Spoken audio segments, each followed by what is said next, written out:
Hey, if you like YouTube, welcome back to the first episode of Dead Man's Chest. So here's the Black Pearl, and here's the van to take it away. Happy days. It took forever, and I mean forever, to get this tank sold. It just wouldn't sell. But finally we got rid of it, and here's the devastation it's left behind. Holes in the wall everywhere. That painting hiding a load of holes for the UV sterilizer and stuff. So a lot of work to do. And this is partly how it's been so long since I did an update. But I'm slowly getting there. Started redecorating. I've ripped all the skirting boards off. Got the new sofa, so the boss is happy. And here we go. Finally got it redecorated. All I've still got to do is I've got to get new skirting boards and stuff, but that can wait. Everything else is done.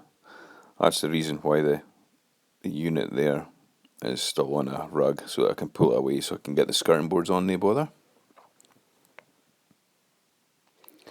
But yeah, overall, happy. So the wife's happy, I'm happy, and we can start moving forward. However, the other reason that it's been so long for an update was my car. It decided to park in and wouldn't start. I was pissed off. But I bought a new one, so I treated myself and bought this little beauty. So really pleased with this, but I've been spending a lot of money kind of doing it up and getting things resprayed and stuff on it. So that's kind of another reason as to why it's been so long for an update. But I'm starting to save for the new tank now.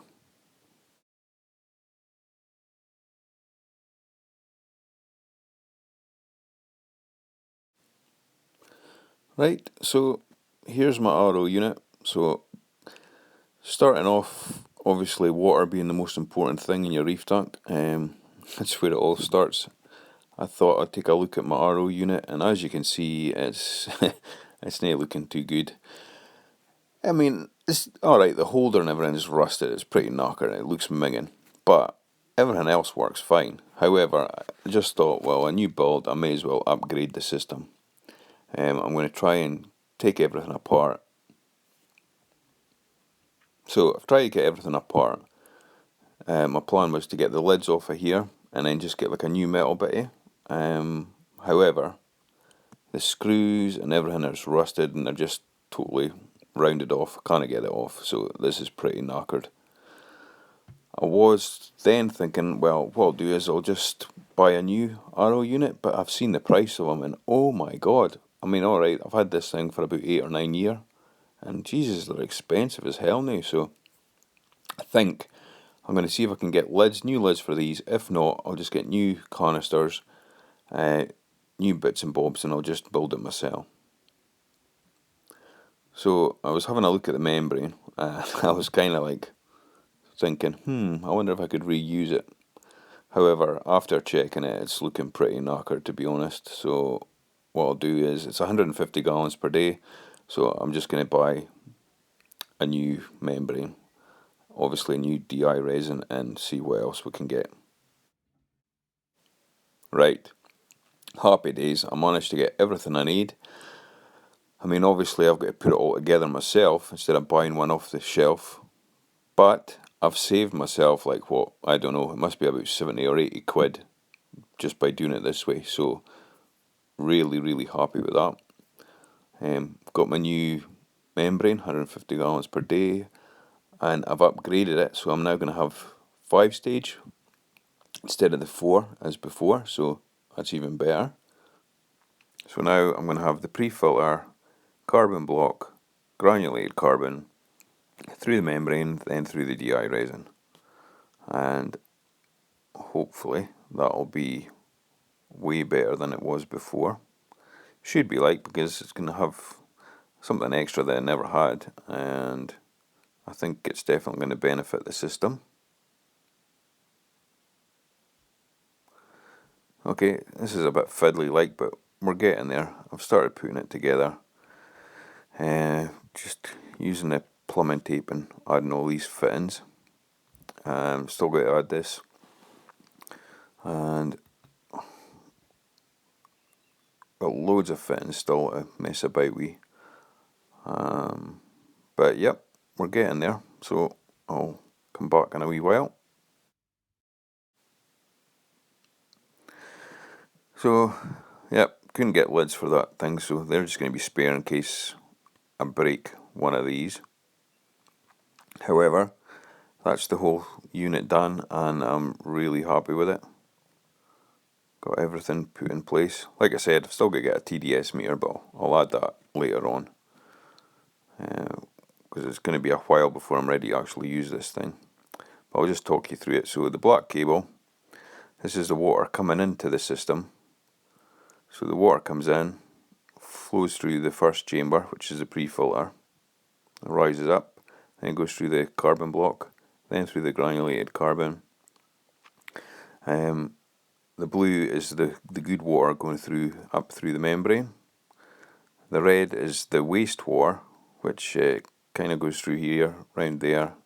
At the other side of this, there's like a flush flow valve, and I've got a little tap there so that I can flush out the membrane. So yeah, the wastewater just comes through here, then that'll flow right down into the sink.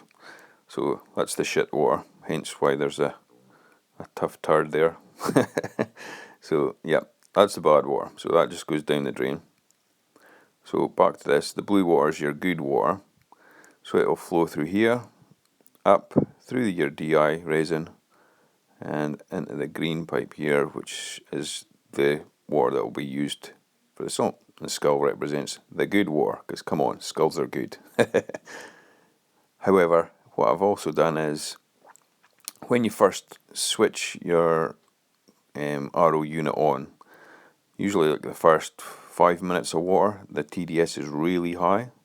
It'll just flow straight through your DI resin and get 10 to 0 TDS every time. However, it exhausts your DI resin faster than it should. So what I like to do is I fit valves like this so that I can shut them off, and then shut this valve off here, and then open this valve. So now what happens is the water can't go through the DI resin, so it goes through the membrane, can't get up there, so flows down this green pipe, can't get back there, then flows straight out.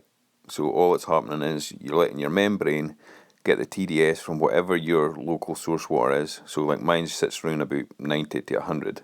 So then that, over like a few minutes, takes it back down to around about 3. So once I notice that it's dropped to about 3 TDS, I'll then close this valve, open up these two valves, and then the water will then pass back up through the DI resin, which will then take it down to the 0. And instead of starting off your RO unit and put in, say like 90 or whatever it is yours starts with, straight through your RO DI resin, you're only putting 3 TDS through it. And I've been doing this ever since I started, and honestly, my DI resin lasts me for ages, honestly, ages. So it definitely prolongs the life of your DI resin. If you didn't want to constantly be renewing your DI resin every 3 months or whatever, try doing this, and honestly you'll notice that you're only buying DI resin maybe once a year, because it certainly prolongs the life, and I really it's the only way that I'll ever run my RO DI unit, just because I'm a tight Scotsman. If I can save some pennies I will do, like.